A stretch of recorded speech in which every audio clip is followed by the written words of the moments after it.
Hi everyone, it's Monica, and welcome back to Tailor-Made Cards for You. Well, I'm popping in today to share with you some small ATC cards that I've been working on lately. And the reason I've been working on smaller items is honestly because I really haven't had any crafty inspiration. I know we all go through these ruts, and I really think it's because I've been so focused on my job lately that I haven't had a lot of time to devote to my creativity. So whenever that happens to me, I like to just put together smalls. And what I mean by smalls are just little ATCs. So at least I can still get some craftiness going on without having to think of a bigger project. I love working with small ephemera, so it's really easy for me to just put together these little ATC cards using some of my layering techniques. And as you can see, I have all sorts of themes going on here, from vintage to St. Patrick's Day. But one thing I thought about when I was creating these little ATC cards is I really don't have anything to store them in. Sure, I can put them in little boxes, but I really didn't want to do that. So I decided to pull out my little Tim Holtz die set that kind of works as a frame, and I sized down my ATC cards to fit into this frame, which was cute, right? I mean, I think it creates a little cute pocket, and I could easily add it to a card or a junk journal. But that really wasn't solving my problem. I really wanted to be able to have a way to store my ATC cards. So that's when I came up with an idea to create a little matchbook. So I started playing with the idea of a little matchbook, and I wanted to be able to have my ATC cards tear out, just like I showed you a second ago. But honestly, when I started playing with this, I thought once I tore out the ATC card, it really was smaller than I wanted it to be. It would be cute, granted, I think we could definitely use little small ATC cards, but it wasn't really what I was going for. So then I decided to create a little matchbook cover around the ATC size that I wanted. And that's where I came up with this design. So as you can see, I was able to create bigger ATC cards and still have a little matchbook cover to house them. Now I have to say, guys, I was really happy with my results. I was able to fit 5 ATC cards into this little matchbook cover using just a staple. And then I can store them away and just pull them out when I'm ready to work with them.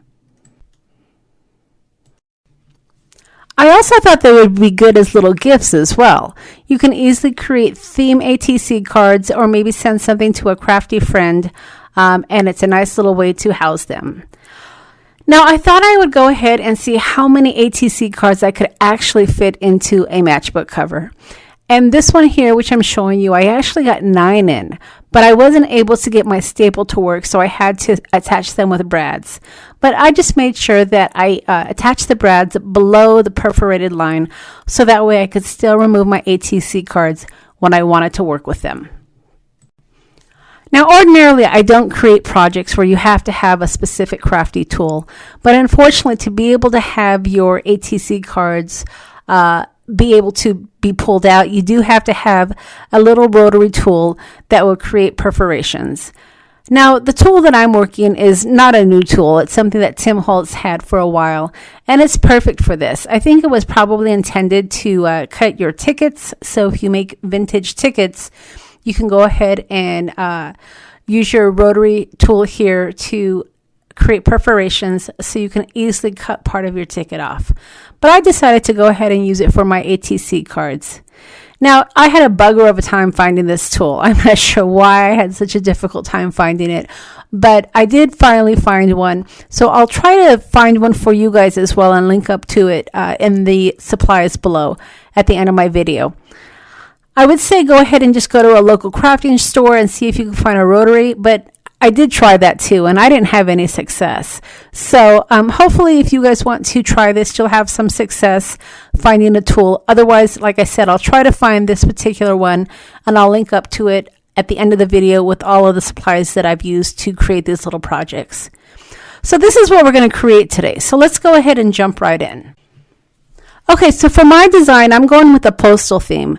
So I went ahead and got some of my red washi tape along with some of my postal theme washi tapes. And then I'm going to use some other items that I have around my crafty room. I have those 4th class mail stamps as well as that parcel post stamp. that I got in vintage new old stock a while ago, and I have those at my shop, and those would be perfect for my ATCs. Now, one thing you have to be aware when you're creating your ATCs is you can't use up the whole ATC panel, right? You have to make sure you leave room at the bottom to be able to tuck it in to your matchbook. So just be aware of that when you're putting together your design. In fact, I would recommend you get a pencil and put a line at the bottom of it, so that way you know exactly where your design shouldn't go over. Kind of that line of no return, right? You don't want to necessarily put some of your product over that line, because when you go to pull your ATC out, you're going to tear part of it off. So you really have to be mindful of that. Now, these little postcard stamps that I'm working with today, I found at the swap meet, and I got all 4 of these stamps for $1. I couldn't believe it. They were brand new, and like I said, I love postal themed designs, so I thought it was a definite find for me, and they work perfect for my ATCs. And even though the stamps are a little bit bigger, I'm just careful when I am inking up my stamp that I only ink up the part that I know I want to use. Now, if you end up stamping off the edge of your ATC card, it's really no big deal. But I didn't want to have to worry about ink on my surface. So I was just really careful when I added my ink to my stamp to make sure that I only inked the part that I knew I was going to use. And then once I've got the top of my design figured out, I'm going to go ahead and add some of this thin washi tape on the side. Now, this washi tape that I'm working with is from the Tim Holtz collection, and I think he is discontinuing some of his washi tape, but I know that you can still find it out there. In fact, I think I might have one set left in my shop. So like I said, I will link most of the items that I can find for you at the end of the video. So again, I'm just creating backgrounds, nothing specific. When you are creating layers, as I've said before, everything's right and nothing is wrong. So you just got to work with the supplies that you have on hand to create a fun, eclectic background. Now, with the postal theme, you're going to see the majority of the color red because, of course, that kind of emphasizes the red mailbox and just the red postal theme in general. So I wanted to go ahead not only use this washi tape, but I also wanted to use these great little stickers. Now, these stickers I recreated from actual vintage labels, and I scanned them and sized them down, and I created some stickers perfect for my ATC cards. And I love the vibrancy of the color, so they worked perfect for my postal theme. So again, I'm just using these randomly to create my background. Another item that you've seen me use before are remnant rubs. So as I start to fill my background using some of my bigger stickers and washi tape, I want to use smaller items to try to fill in some of the spaces. And these remnant rubs are perfect. I've had remnant rubs in my stash for years, I think, because they seem to last forever. There's lots of little pieces, and the pieces are big and small. So these numbers here are perfect to take up space. But one of the things I found, because I did go online looking some more of the Correspondence remnant rubs, and the companies aren't making these anymore, unfortunately. I think Tim might be releasing some in his new Idea-ology release. I can't remember. But these remnant rubs, specific designs at least, aren't always available. I know that some of the numbers are still available, and you can still find them online, but they're not as easily found as they used to be. But I just love them. I think they're great for backgrounds, and they create great layers. And then, of course, we can't forget our little snippets. And these little snippets are from Tim Holtz. They are part of his Idea-ology collection, and his ephemera pieces come in both smaller and larger pieces. And the pieces that I'm using for my ATC card are the smaller ones. And boy, they are small if you can actually see it compared to my big fingers here. But they're perfect to fill in little areas that might have open space on your ATC cards. Now remember, if you're going to be doing some stamping, you want to try to at least stamp on a flat area. So don't get too overzealous and put all of this ephemera and stickers onto your ATC cards if you plan on doing some stamping, because your stamping is going to be definitely more crisp if you have a flat surface. So before I covered that bottom portion of my ATC card, I did want to go ahead and use some of my fun postal stamps that I have in my stash. All right, so now that I have a really good background, I've got some red labels, I've got some black numbers, I've got some washi tape, and I've got some stamps. I'm going to go ahead and finish adhering my remnant rubs, and then I'm going to go ahead and bring in my focal points. Now, your focal points can be anything. I like using little characters, but they don't necessarily have to be little characters, but I'm working with little characters. And I'm going to be using some of the Tim Holtz paper dolls. And these are the black and white paper dolls, which you can color. But I really love the contrast of the vibrant red against the black and white paper dolls. So that's going to kind of be the look that I'm going for. Okay, so my final touches of my ephemera is going on my ATCs, and then I'm going to have to pick up my little characters. Now, one thing I've noticed about some of the more recent releases of the paper dolls is they tend to be a little bit bigger. I think you have the medium size, and you do have the smaller ones that work well for ATC cards, but the bigger ones just don't work. So I tend to hoard my little ones, and sometimes even I find that I'm creating my own paper dolls from photos I might have in my family collection, because I really want them to be small enough where I can add them to my ATC cards and they won't take over the whole project.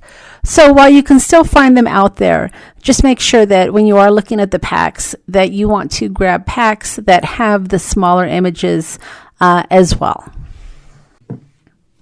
Now, I'm not overly concerned about covering my background because, again, I've said this before, when I'm creating layers, I know that some of my layers are going to be covered. And that's okay because I look at the overall piece. I don't look at necessarily what I'm covering because it is just intended to be a background.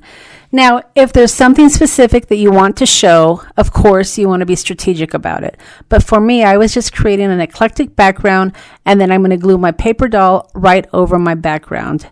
Now, again, when you are adding your paper dolls, make sure that you don't go past that perforation on the bottom, because if you do, when you go to tear your ATC cards out of your matchbook, you're going to be ripping the feet right off of your dolls.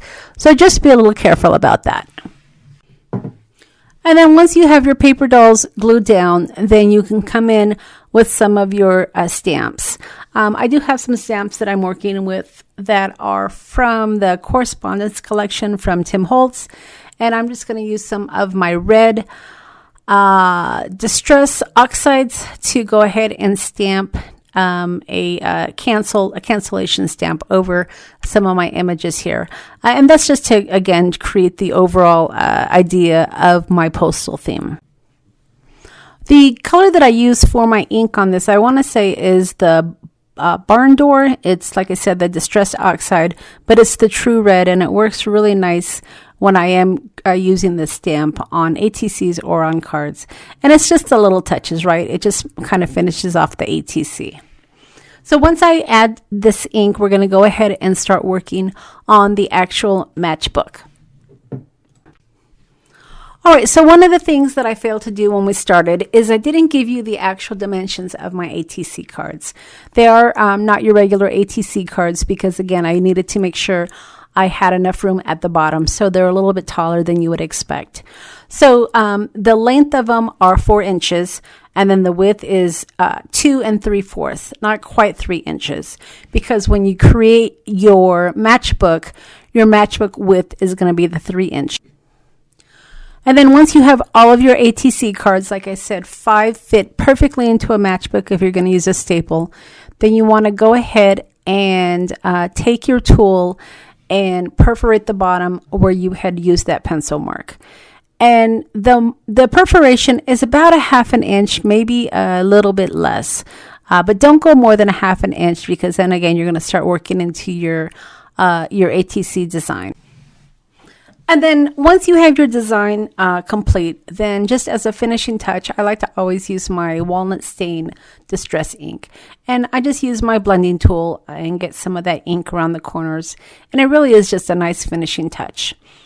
Okay, so now that you have your ATC cards complete, and again, 5 is the perfect number if you're going to use a staple. You might be able to do 6, but I stuck with 5. It's completely up to you if you want to test your luck, right? So 5 is perfect. Anything above 5, I can't guarantee that staple is going to go through.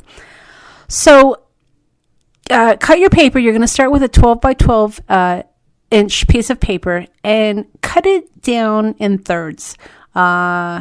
I guess it would be fourths, right? Because you're going to have 3 inches. So you'll be able to get 4 strips where you can make 4 matchbook covers.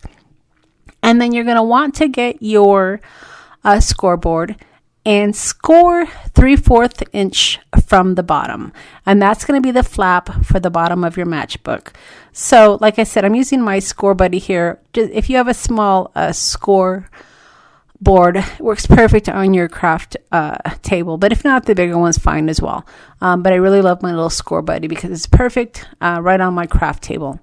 So I went ahead and I scored it 3/4 inch, and then I'm going to go ahead and get my ATC card to figure out exactly where my top score is going to be. Now, one of the things you're going to want to be aware of when you are choosing your paper is when you fold over the top flap, if you're using paper that is a certain direction, your top image might be upside down. So just be mindful of that. And when I was creating my prototype, I didn't think of that. So that's just a little tip when you go to choose your paper. And then as you can see here, I got my ATC card and I tucked it under the bottom part of that flap, and then I figured out my top score line and I folded it over. Now at this point, you're going to want to go ahead and trim your matchbook, and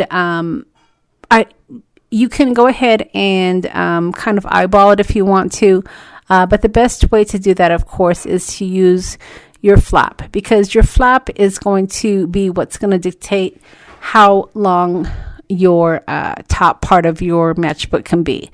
Because when you go to close your matchbook, you're going to have that staple at the bottom, so you can't necessarily have the top flap the same length as your total matchbook. So just be mindful of that. So I went ahead and just kind of figured out exactly how big my matchbook was, and then I moved it over a little bit so I can start to figure out exactly how long my top flap needs to be. And if you need to trim it a little bit more once you get your staple in there, you can certainly do that as well. Now, this was only the second matchbook that I created when I was filming this for you. Since then, I've created about 4 of them, and I've come up with a few more tips. So tip number 1, the rounded corners are great, but of course you want to round all of your corners before you put your ATC cards in. I made the mistake of attaching my ATC cards without rounding the corners of my bottom flap, and I ended up having to pull my staple out because I did want the round corners. So that's tip number 1. Number 2, I thought it was going to be a great idea to use my scoreboard to perforate my ATC cards because I would have a straight line. Well, if you have a soft touch, it's a good idea, right? This particular one, I was able to get a pretty decent score line, but when I did the second one, I must have pushed a little bit too hard, because let me show you what happened right here. I thought I was being clever, lining up my score line and using my little tool, pushing down, and yeah, I pushed a little bit too hard. So I ended up using this ATC card for the top of my matchbook, just for the cover. So tip number 2, draw the pencil and then just use your tool right on a flat surface. You'll be able to get enough pressure without actually cutting through your paper. So those are my 2 main tips when you are creating your perforations for your ATC cards. So I went ahead and I created a few more ATC cards off camera, and then I attached them. And the attaching is really easy. You're just going to line up your cards and use your staple to staple them in. If you followed the dimensions that I gave you as far as your score line, you shouldn't staple over your images. But just, again, be mindful of that, because you want to make sure that the bottom portion of the perforated ATC, you want your staple to be under that, so that way when you pull your ATC cards out, you won't tear your images. All right, so just line them up, and then using your stapler, you can staple them in. And I don't know if you can see this, but the flat portion of the staple is on the back side, and then the two prongs that come through are on the inside. And that way I could have a flat surface on the back. And then if you want to add some sort of a little sticker to cover that staple, you can certainly do that as well. But as you can see, I was able to attach my ATC cards, and now they fit perfectly into my matchbook. And I have a little storage for my ATC cards, and I can use them whenever I want. And then, like I said, if the staples bother you, you can easily cover those with a sticker, or you can decorate the backside as well. It's completely up to you. But now you have a really nice, cute little matchbook to hold all of your fun little ATC cards that you create. And like I said, they can be a little gift or just a gift for yourself, right? It's just a really nice little pouch to be able to house some of those fun little ATCs that we create. So as always, I'll leave a list of all the products that I've used to create these little ATC matchbook holders, along with the links to the stores. And if you've enjoyed the video, I would certainly appreciate a thumbs up. Now, I'm going to do a giveaway on this video just because I ended up buying an extra stamp set when I was creating these postal themes, and I didn't realize that I already had the stamp set. So I'm going to go ahead and give away a stamp set to one lucky commenter. So if you're interested in joining the drawing, go ahead and leave me a comment and let me know what you think about my little design here. And then in about a week or so, I'll do a drawing to give away the stamp set. Now be sure to stick around to the end of the video where I share with you some of my finished matchbook projects. And I am going to add some of these finished projects into the shop. So if you're interested in those, be sure to check that out as well. All right, everybody. Thanks so much for stopping by, and we'll see you again next time.